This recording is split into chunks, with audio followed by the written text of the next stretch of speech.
want, I want to thank the organizers for giving me this opportunity to present my paper. The paper is a review of the role played by sustainable infrastructure in Zimbabwean cities. A focus on the contribution to the economic growth of the country.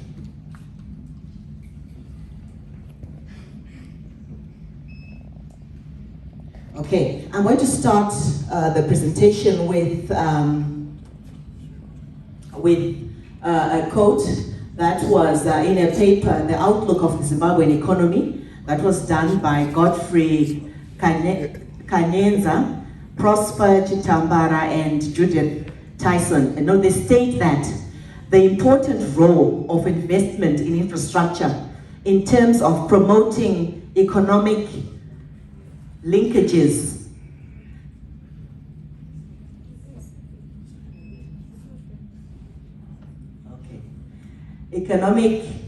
linkages and trade is well documented.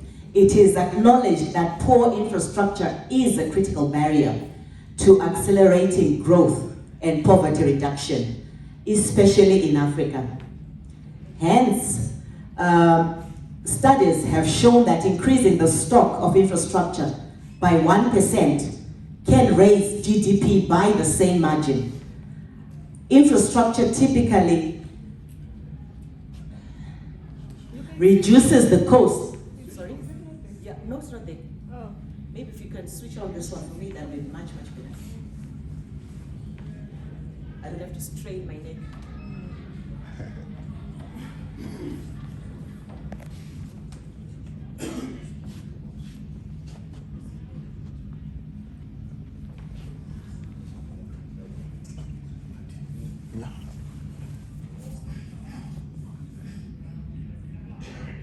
Where? Okay. There's someone who doesn't like this conference. So we are saying that if we increase the stock of infrastructure by 1%, we can also raise the GDP by the same margin. Infrastructure typically reduces the cost of doing business and facilitates access to markets, and is therefore a key enabler of economic activity, growth, and development.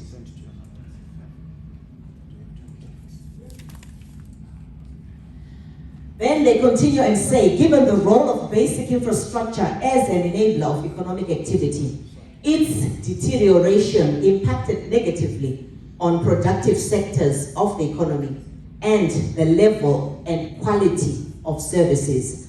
Therefore, in a report by the African Development Bank of 2011, it is estimated that at constant 2009 prices, we needed US 14.2 billion to rehabilitate the infrastructure between 2011 and 2020.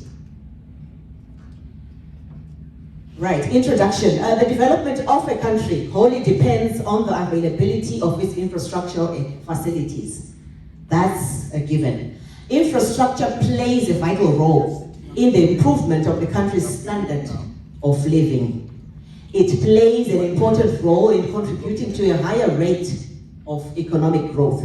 Infrastructure facilitates the smooth running of all the sectors of the economy. There is a mismatch between urbanization and economic performance. Now, looking at local authorities, they face a challenge of a high demand for their services against a receding economy. This has led to non-development and maintenance of infrastructure, shortages of urban transport, and an inadequate supply of water and poor sewage management. I think we're all experiencing that.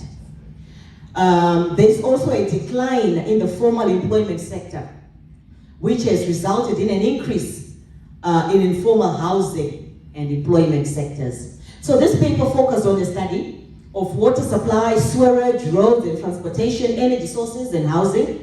I looked at Tubiza City, Mutare City, and Bindura Town to establish the status of their infrastructure and thus the impact they had on the GDP of the country.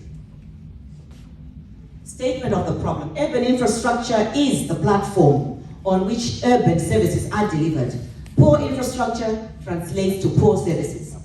Most social services are paid for. Residents should make money to pay for the services they need, and in the process, sustaining the infrastructure. Methodology data was analyzed the data that was analyzed in this paper was obtained mostly from researches that have been done before, from newspapers, and from interviews with key informants. I had the opportunity of interviewing the Mutare Director of Housing. I talked to the Mutare City Engineer. I talked to Bindura Town Engineer, and also the Town Clerk for Chitungwiza City. The findings: water supply. Water in Chitungwiza is through two main sources, that is potable water, which they buy from Harare, and also borehole water. And there are 79 municipal boreholes in Chitungwiza. And so it means that residents have to pay Chitungwiza municipality for them to be able to buy water from Harare. And then Zimfund, there was a Zimfund intervention that enabled Harare's Prince Edward water treatment plant to be refurbished, and that increased water production from an average of 45 megaliters a day to 70. So as a result, downstream Chitungwiza also now had an increase of water from 12 megaliters to 20 megaliters a day. However, still, residents get 3 hours of water every day. So, and the challenges that they get are unattended water systems and also aged pipes, which are 40 plus. So they're continually bursting each and every day. Their non-revenue water is at 52%. So which means that, that is really not business. You're producing 100%. You're putting in chemicals, you're putting in the power. But at the end of the day, you only get paid for 48%. That doesn't make business sense. Using devolution funds and their own funds in Chitungwiza, they managed to lay some 540 meters of pipe and also put in some 3 pumps in St. Mary's. Looking at Mutare, Mutare City, they recently commissioned a new 4,450 millimeter clear water transmission line, which feeds to the town's twin tanks. Supply improved from about 2 hours per day to about 15 hours per day. That is on average. The non-revenue water for Mutare is at 60%.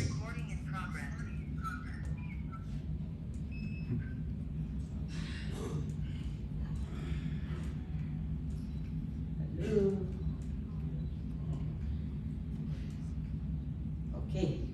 Challenges in Mutare. Ineffective and inefficient management systems, old pipes is coming up again, and high urban migration. In Bindura, women and girls, they walk for long distances to get water, to bath, to flush the toilet, to just use around the house. That is in Kumawan high-density suburbs. And then the authorities they've blamed raw water levels in Mazoe being reduced, and also the issue of pollution by illegal miners in the Mazoe River. Their water demand is at 20 megaliters a day, and the treatment is at 12 megaliters a day.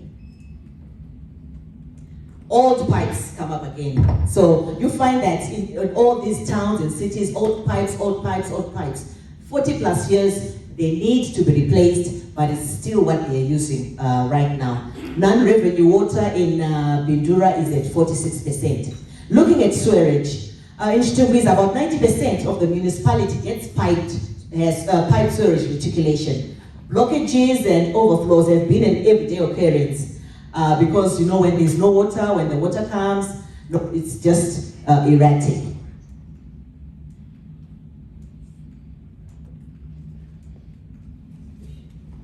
The sewer systems are also old and dilapidated, and they're silted up, still 40 plus years. Other challenges for Chitungwiza include broken down pump stations, system vandalism, illegal connections, and inadequate sewer maintenance equipment.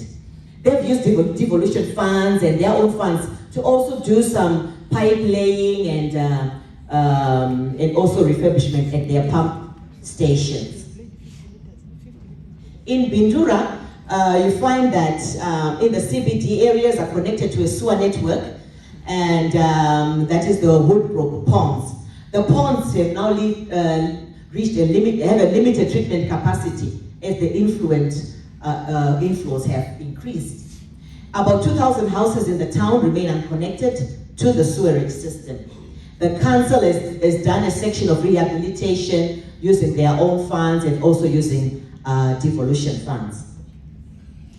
In Mutare, the council received some 9.6 million, that was a donation from Zim Fund, and they've used that to expand their water system and also their sewerage system. Government devolution funds have also been used by Mutare to rehabilitate the city's 3 sewage treatment plants, that is in town, Sakuba, Gimboki, and they also face the challenges of limited resources and old infrastructure. Energy. In Zimbabwe, mostly we have hydro, solar, and coal. And the sector itself contributes about 8 to 9% of the GDP. The country imports at least 35% of its electrical needs. And we are producing on average 1.671 megawatts per week against a demand of 1.825 megawatts per week. Load shedding, at least 6 days. I know we experience, most of us experience this. At least 6 days a week, there is load shedding. This is due to factors here, and there's some breakdown at the Wangetima power stations, old infrastructure, things like that.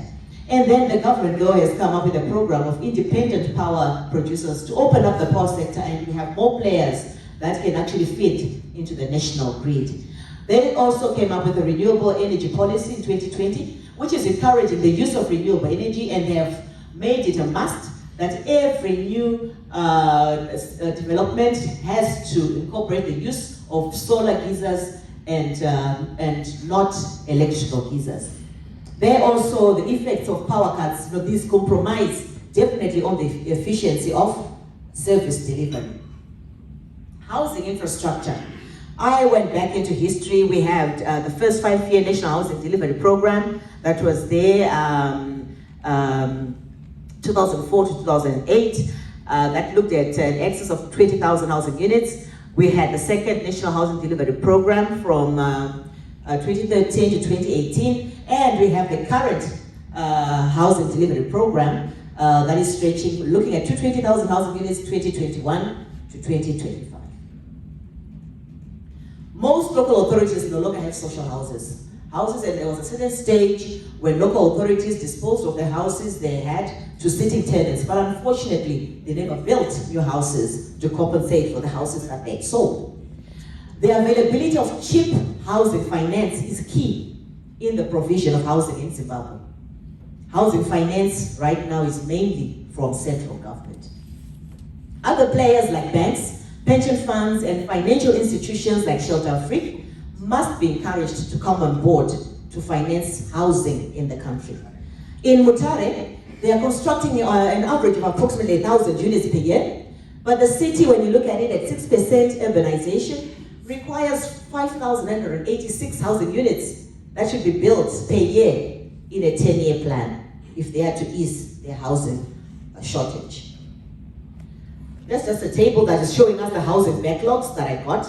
In Chitungwizi, you're looking at 40,000 currently. Mutare, you're looking at 55,000. In Bindura, 6,000. Against, as a country, we're looking at plus 1.5 million. In Chitungwizi, due to shortage of land for residential development, residents are now encroaching into rural Seke. I think those of us who have gone to Chitungwizi have seen that it's spilling into rural Seke, but unfortunately, there are no services, and it's haphazard. There's no town planning that has taken place, but people are just giving themselves stands. The towns and cities are battling to resolve also legacy issues, that was created by unscrupulous land barons in some settlements.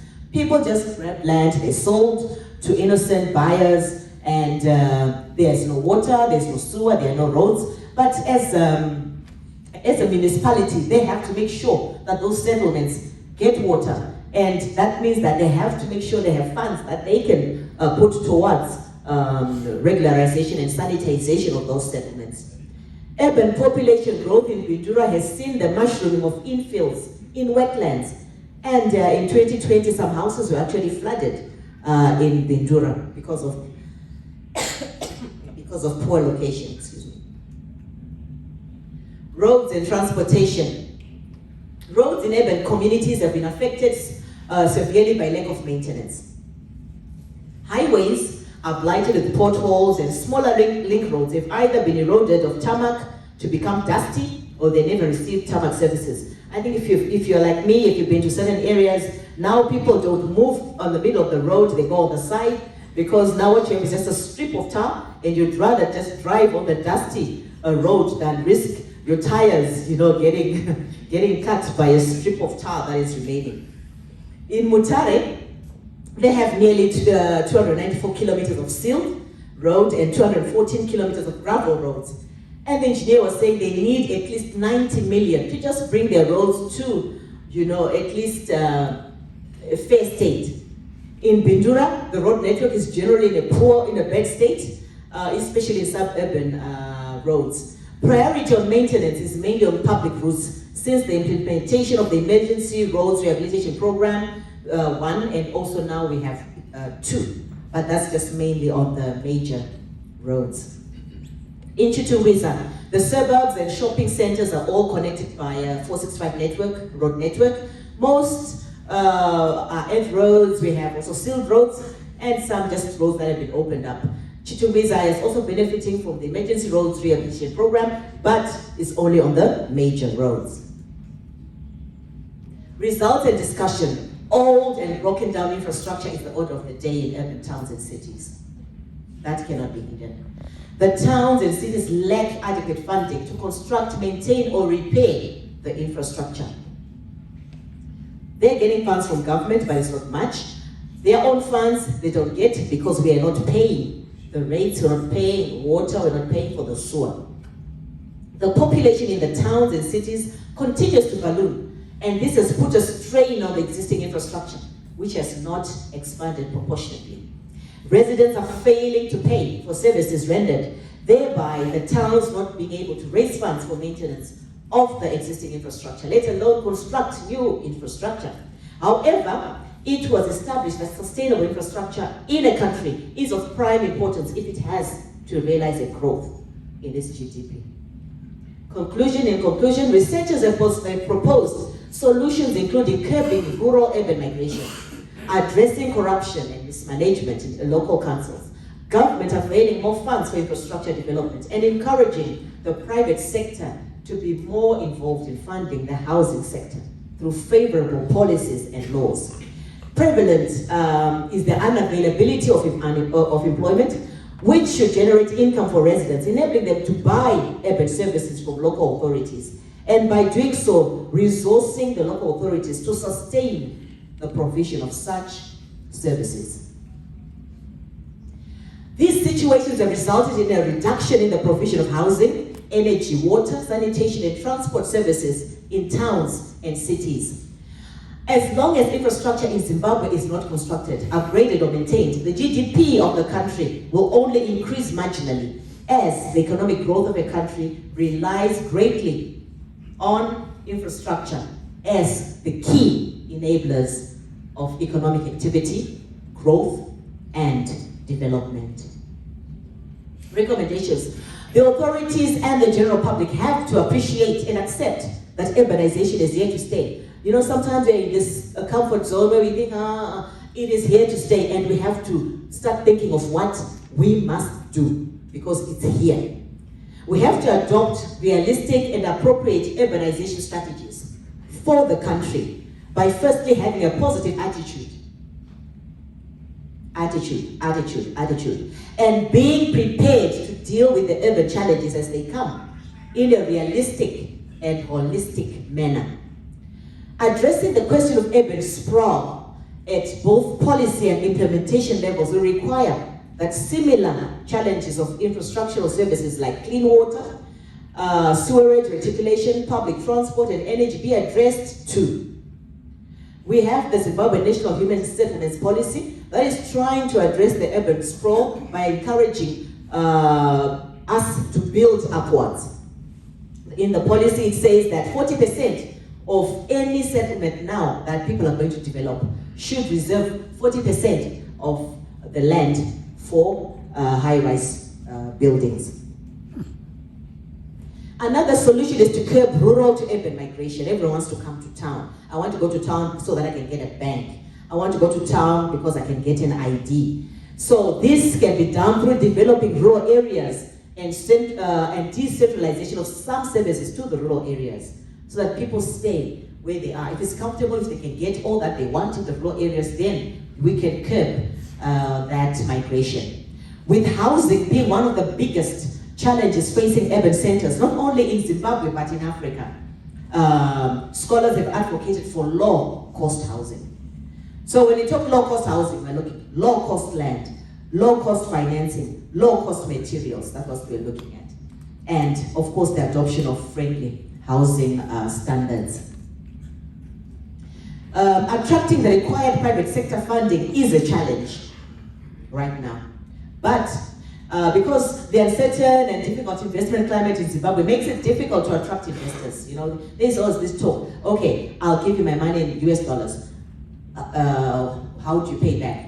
If you're not paying in US dollars, they don't want. And you're looking, okay, at the market. Can the market afford to pay the US dollars? Okay, I give you a house. Can you pay me in US dollars at total of 60,000? Things like that. So it is a bit difficult at the moment. But we are saying that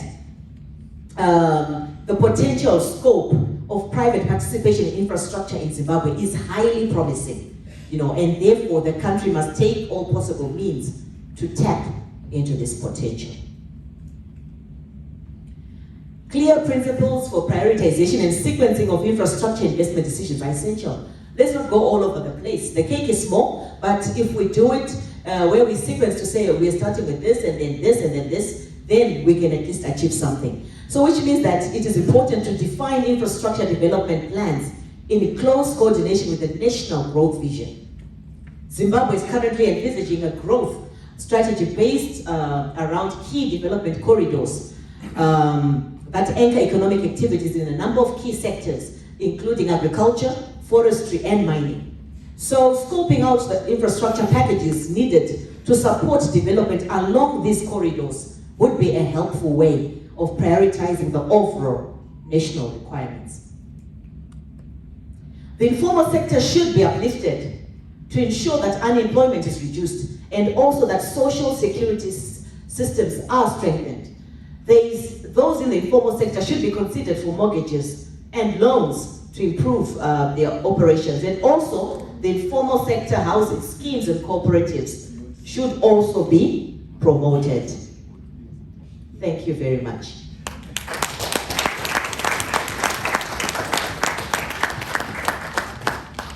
Thank you very much, ladies and gentlemen. You can actually follow Joy on Twitter. That's Joy Makumbe Trust. She's on Twitter.